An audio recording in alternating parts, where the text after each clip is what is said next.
பயம் கிடையாது, நான் ஆபீஸ்லயே தான் இருப்பேன், எனக்கு என்னாலும் பரவாயில்ல, என் ஃபேமிலிக்கு எதுவுமே ஆகக்கூடாது அப்படின்னு சொல்லி இந்த ஒரு சிங்க பெண்ண ஜூலின்ற பவள மல்லியை இப்ப பிரஸ் மீட் வச்சு கதற அளவு பண்ணிட்டீங்களே.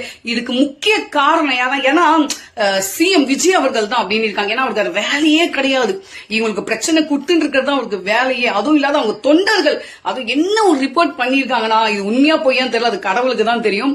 அவங்களுடைய பேபி மிஸ்கேரேஜ் ஆயிடுச்சு அப்படின்னு சொல்லியிருக்காங்க.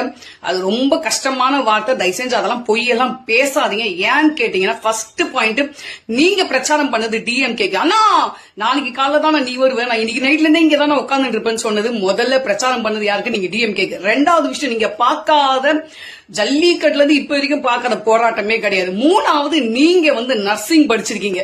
சோ உங்களுக்கு எப்படி ஹேண்டில் பண்ணணும் அப்படின்றது எல்லாமே தெரியும். ஆனா இப்ப என்னன்னா, இதுக்கு எல்லாம் காரணம் நம்ம டிவிகே தொண்டர்கள் தான் அப்படின்னு சொல்லி இப்ப கொஞ்சம் பிரபலமாக எல்லாம் பிரஸ் மீட் எல்லாம் வச்சிருக்கீங்க. இல்ல இப்பதானே கொஞ்சம் அடங்கினாங்க எல்லாருமே. நீங்க உங்க பேர்ல நாயின்னு சொல்லியிருந்தாங்க, அப்புறம் கிட்னி திருடின்னு சொல்லியிருந்தாங்க.